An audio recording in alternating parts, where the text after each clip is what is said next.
Drive यहाँ पर चल रही है एनक्रोचमेंट को लेकर, जितने भी यहाँ पर एनक्रोचमेंट हुई है हम उसके इसमें प्रशासन के साथ में है कि एनक्रोचमेंट हटनी चाहिए।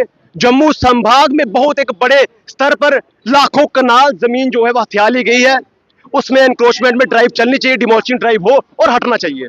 साथ ही साथ हमारी संवेदना, मैंने पहले भी बार बार कहा कि उन परिवारों से है जिन परिवारों का छत छीन लिया गया, वो छोटे छोटे बच्चे जो रो रहे थे, बिलख रहे थे, हमें उनसे पूरी संवेदना है। और उसी संदर्भ में हम ये कह भी रहे हैं कि सरकार इनके लिए कोई रिहैब पॉलिसी लेकर आए, इररिस्पेक्टिव ऑफ कास्ट, रिलीजन।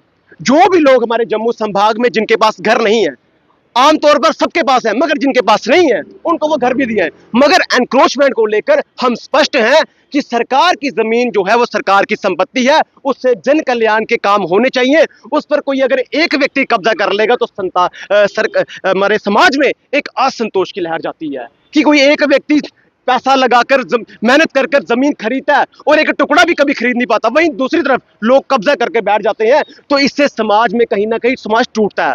और उसके साथ साथ आज समाज को एकजुटता पेश करनी होगी कि किस तरह से एनसी के मंत्री जो है वहां पर पहुंचकर उन लोगों को सही रास्ता ना दिखाकर रिहैब पॉलिसी की गुजारिश ना कर वहां पर उन लोगों को प्रवोक करते हुए नजर आ रहे हैं कि आप लोग यहां बैठे रहिए, मैं आपके साथ हूं। मुझे बताइए, इतने बड़े पद पर बैठे हुए एक कैबिनेट मंत्री एनसी सरकार के, वो संविधान की अवहेलना तो कर ही रहे हैं, मगर वो जम्मू कश्मीर का, खासकर जम्मू संभाग में हिंदू मुस्लिम राइट्स करवाने के लिए फ्रंट फुट पर खेल रहे हैं। कश्मीरी सियासतदान तो पिछले 47 से लगे हुए हैं, अंदर अंदर से जम्मू को खोखला कर रहे हैं, मगर वो लोग तो फ्रंट फुट पर खेल रहे हैं। और विडंबना ये है कि हमारे जम्मू संभाग से बिलोंग करते हैं, हमारी जो चिनाब, हमारा जो पुंछ राजौरी जो एरिया है वहां से बिलोंग करते हैं, जम्मू संभाग से बिलोंग करते हैं। उन्हें जम्मू कश्मीर में हालात सुधारने चाहिए, मगर एक मिनिस्टर इस तरह की जब बात करता है, विडंबना की बात है। हम स्पष्ट कहेंगे, नदी नाले जितने भी कैप्चर यहाँ पर हुई हैं, वन भूमि है, स्टेट लैंड है, और सबसे बड़ी बात कि जो लोग यहाँ पर बस रहे हैं बांग्लादेश से उठकर आए हैं, कश्मीर से उठकर आए हैं, क्या उनकी आइडेंटिटी हमें पता है? हमें उनका बैकग्राउंड पता ही नहीं है। वो लोगों का रिकॉर्ड क्या है? क्या वो मिलिटेंट है?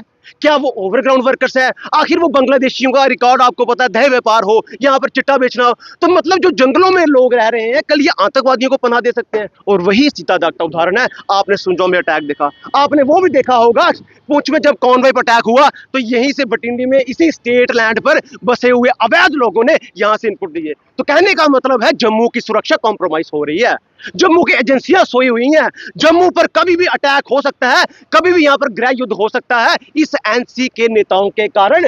मगर हम बात कर रहे हैं लॉ की कि एनक्रोचमेंट हटे, चाहे वो हिंदू उस पे बैठा हो, मुस्लिम बैठा हो, सिख बैठा हो, ईसाई बैठा हो, लॉ के ऊपर कोई नहीं है। मगर उनके साथ संवेदना को देखते हुए उन्हें वहां पर रिहैब पॉलिसी के अंतर्गत बसाया भी जाए। मगर जो हमारे सरकारें हैं वो जम्मू को लड़ाने का काम कर रही हैं। इसलिए कह रहा हूं कि जम्मू के ऊपर जितने कब्जे हो रहे हैं वो कश्मीर का षड्यंत्र है। इसीलिए जब तक कश्मीर को जम्मू से अलग नहीं किया जाएगा, जब तक मुख्यमंत्री कश्मीर से आएगा, वो हमेशा जम्मू को रोंदेगा। इसीलिए एकजुट जम्मू अलग जम्मू राज्य की बात करता है, यही कारण है। यही डेमोग्राफी चेंज होती है जब आपका एक घर दूसरे संभाग में हो और आप यहां उठकर भी अपने पैसों से या फ्री में 200 रुपए में, रोशनी एक्ट जब 2003 में आया था, उसके माध्यम से आप जम्मू के 16 लाख कनाल जमीन पर कब्जा कर रहे हैं। और उसमें बैठे कौन है? स्टेट लैंड पर जो आज जम्मू कश्मीर पर राज कर रहे हैं, वही लोग आज अपनी कोठियां बनाकर यहां पर बैठे हुए हैं। तो कहने का मतलब है कि कश्मीर की सरकारें करप्ट है, उनका एजेंडा है कि जम्मू को ध्वस्त किया जाए।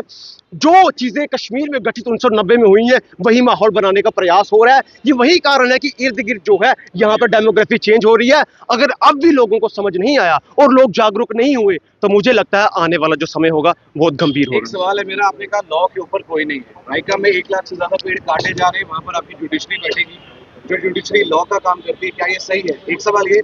दूसरा सवाल ये कि क्या नीट के पेपर लीक होने के बाद आप सड़कों पर आए थे बच्चों की खातिर या नहीं? मैं आपको बताना चाहता हूं, रायका के लिए हम कम से कम 3-4 बार आ चुके हैं। रायका के लिए हमने हमेशा कहा था कि ये जो पहाड़ है ये हमारे लंग्स हैं, यहीं से हमें हवा आती है। और जम्मू कहीं ना कहीं आज अगर यहाँ पर इस तरह की चीजें होती है, जंगल कटेंगे, तो मानव जो है वो मर जाएंगे गर्मी से। उसके लिए हमने आवाज चाहिए थी। और नीट का आपने पूछा, नीट में स्पष्ट करेंगे कि जिस तरह से बच्चों के भविष्य के साथ खिलवाड़ किया जा रहा है, ये कतई भी बर्दाश्त नहीं करेंगे। चाहे सेंटर में कोई बैठी होगी सरकारें, उनको लोगों का गुस्सा तो सहना पड़ेगा, साथ ही साथ आने वाले इलेक्शन में उन्हें लोग जवाब भी देंगे कि आप बच्चों के भविष्य के साथ इस तरह कॉम्प्रोमाइज नहीं कर सकते। अतिक्रमण हटाओ, जम्मू बचाओ, अतिक्रमण हटाओ, जम्मू बचाओ, अतिक्रमण हटाओ, जम्मू बचाओ, अतिक्रमण हटाओ, जम्मू बचाओ। कश्मीर की सियासत मुर्दाबाद, कश्मीर की सियासत मुर्दाबाद, कश्मीर की सियासत मुर्दाबाद। अतिक्रमण हटाओ, जम्मू बचाओ, रुक जा भाई, जम्मू बचाओ, और तो मनाने दो। अतिक्रमण हटाओ, अतिक्रमण हटाओ, जम्मू की एक ही मांग,